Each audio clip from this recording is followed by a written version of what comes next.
Once there was an explosion, a bang which gave rise to life as we know it. And then came the next explosion. An explosion that will be our last. Fleshy-headed mutant, are you friendly? No way, eh?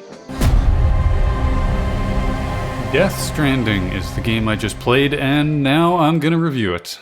Everyone's heard the joke by now that Death Stranding is just a FedEx simulator, a walking simulator, a postal apocalypse. Take your pick.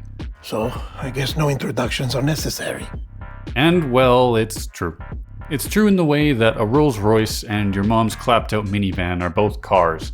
It's true, but it's missing some nuance, and one is definitely way better than the other, because it has your mom in it.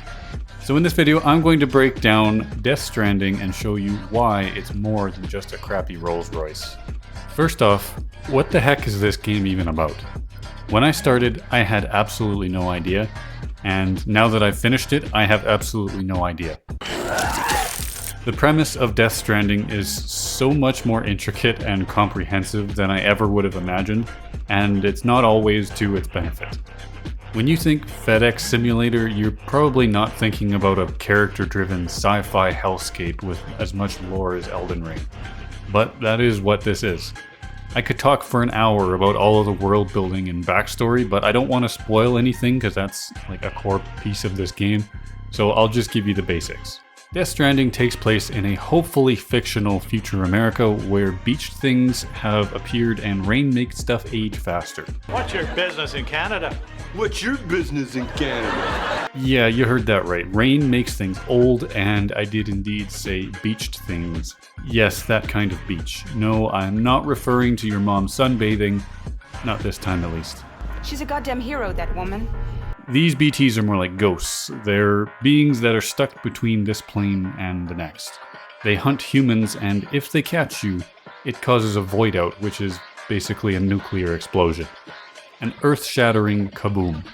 They will also seek out dead bodies, which also results in earth-shattering kabooms. So, you've got 8 billion people on Earth, and you need to incinerate every corpse within 48 hours, or it goes nuclear. You can imagine how that went. Death Stranding takes place several decades after the arrival of BTs.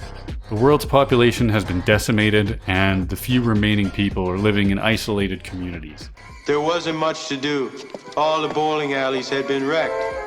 The last remaining scraps of the United States government have formed the Bridges organization. They're trying to bring everyone back together and reform the old republic. Of course, there's always going to be people that disagree with the government, so we have our natural enemies in the game, the terrorists.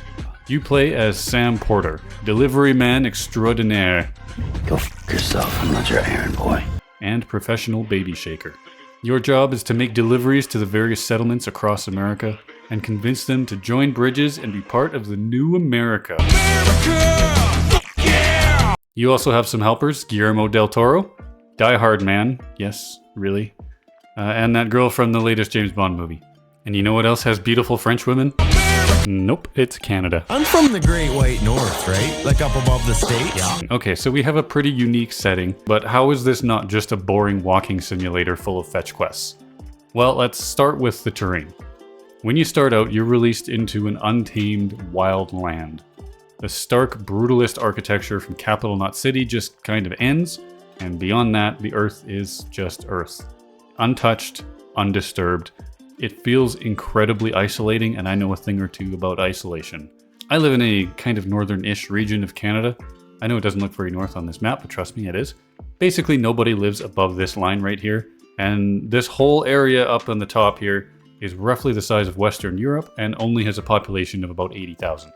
Meaning you can fit every single person that lives up here in the Colosseum in Rome. It is one of the lowest population density places on the entire Earth. I have been to this fabled place and ventured into the Canadian wilderness, and I have to say it's remarkably similar to the feeling you get in Death Stranding. It's very eerie looking around and knowing that you are the only person within 100 miles. There's no one to keep you company, and no manager to complain to when you find out there's no room service in the igloo. This is not a place you just go out on a whim. It takes preparation and planning. And you should plan for my next video. subscribe. But in Death Stranding, you also have to prepare. You get this cute little backpack and you can carry all sorts of stuff in there, cargo mostly. But you can also attach things like ladders and climbing ropes to help you on your journey. They're not for show either, you're gonna need them. This world is 100% explorable. Nothing is for show. Lots of games use mountain ranges to block your path and basically like funnel you towards something. And I kind of assumed this game did as well when I saw this little beauty here. But no, you can go there, right up to the top. These might be the biggest explorable mountains I've ever seen in a game. They're kind of overwhelming, and it takes quite a while to get through. You're not just gonna zip over there for a spot of tea in the eagle's nest. Oh wait, you can totally do that. The first time you go anywhere though, you will be hoofing it like a post-apocalyptic Forrest Gump. I just felt like running. But after that, you can set up all kinds of structures to help you out, including roads and zip lines. The roads are pre-planned and they just fill out when you deliver the necessary materials for construction, but you can put a zip line anywhere you damn well please. It's very satisfying once you get your zipline empire set up and you basically don't have to walk anywhere. But whether you walk, zip, or drive, everything you carry from mission cargo to weapons is stored in a box that has to fit on your back or in some kind of vehicle. I don't know of any other game that maintains physical space for every object in your inventory. There's no infinite pockets here. And even crazier is that just like your mom, every object has a weight and inertia.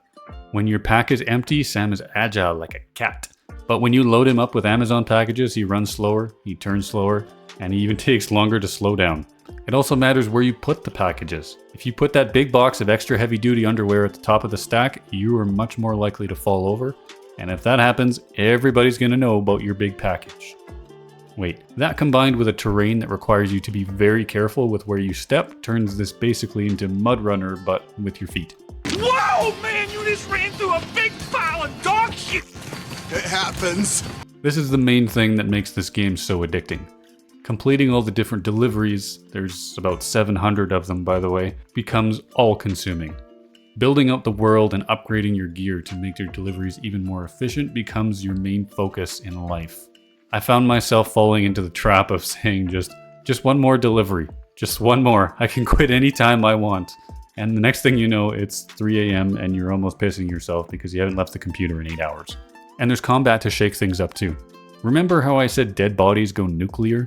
Yeah, think about that. You get a bunch of non-lethal weapons to temporarily knock enemies out. Oh, take off, you hoser! But if you do kill them, and you can, you have to haul their dead ass to the nearest incinerator or you end up with a bit of a mess on your hands. Well, what is the legal limit on that? The limit is 0, you hoser!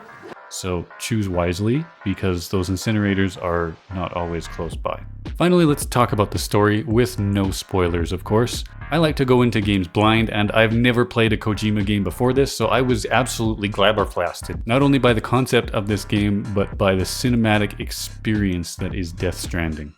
Hideo Kojima dreamed of making movies as a young man, and somehow found himself making video games instead. That dream, though, lives on in his games. The first 2 hours of Death Stranding is mostly cutscenes, it's basically a movie. That would annoy me in most games, but here it sucked me right off. It sucked me in. The story of this game is super weird, and although it's very captivating in the beginning, it kind of falls apart at the end. There's some stuff that's right in your face that just doesn't make a lot of sense. Like the fact that America uses the metric system, ridiculous. But it is beautifully made and very touching, even if it is trying a bit too hard to be mind-blowing. A word of warning though, the end credit sequence is unskippable and extremely boring, and there's 2 of them. And with that, it's time for the airing of grievances. I got a lot of problems with you people. Now, you're gonna hear about it. After playing Elden Ring, I found the beginning of this game to go a little bit too far in the other direction, and it's actually very hand-holdy, which is kind of ironic considering the main character is afraid of touching people. The button prompts to interact with items can also be very touchy and require you to stand really close in order to activate them. I honestly don't know how many times I walked up to a truck and just threw a haymaker at the door because I wasn't close enough when I pushed the button. Found a couple of bugs as well, relatively minor. I had a couple instances where the controls to hold your breath got inverted, and it went from hold R1 to hold your breath to hold R1 to breathe. That one I was able to fix by just relaunching the game, and it only happened, I think, twice, so Not a huge deal. The other one that was much more annoying is that it wouldn't remember my graphics settings, and I had to manually change it to ultra-wide aspect ratio every single time I launched the game.